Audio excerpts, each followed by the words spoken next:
Assalamualaikum geng, hari ke-15 persiapan sebelum misi ride ke Eropah, satu hari satu masjid keliling Malaysia bersama GT Max. Let's go! Sangat random hari ni, aku post video, tiba-tiba abang ni call. Ini abangnya, memang sample abang dengan ni. Abang Hanif ya. Dia jumpa singgah. Aku pun tengah apa, aku pun makan dan. Betul lah, meriahnya ni lah suasana bila dapat jemputan kat di orang Terengganu lah. Aku agak overwhelming lah.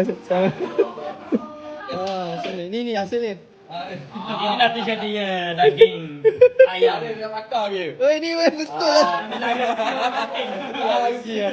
Terima kasih bang. Terima kasih. Weh. Mungkin tak tahu malu kan? Macam mana sotong? Saya rasa ayam baru lepas sembelih.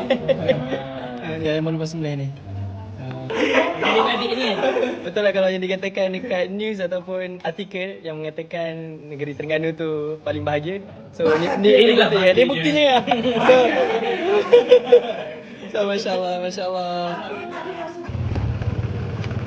Hari ni vlog sangat random. So kita ikut je abang ni ke tepi sungai nak candak sotong. Tak adalah. So kita tengok apa yang ada di sana. Cantik.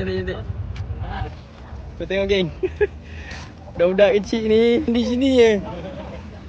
Awal lagi pukul 5.30, nanti pukul 6.30 penuh sini. Penuh sini. Lepak. Kita ada semua anak-anak karya. Karya mana? Kampung Banting. Kampung Banting. Aktiviti orang kampung. Wah, aktiviti karya. Kau tengok sampai ke bawah anak-anak karya. Bawah. Daripada kecil ada masing-masing adik kat sini ya. Betul. Ini petang-petang bukan Jumaat. Bukan Jumaat, dia petang. Setiap hari. Sehari tu.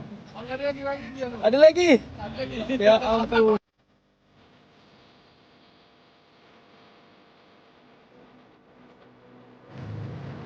Untuk malam ni aku akan stay di Masjid Kampung Batin di seberang Takir.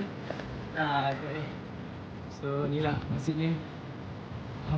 Kita tidur masjid hari ni. InsyaAllah niat beriktikaf dan beri berkati sepanjang kita stay di masjid. So untuk malam ni aku akan stay di masjid ni dan bermalam tidur di lantai lah. Alhamdulillah.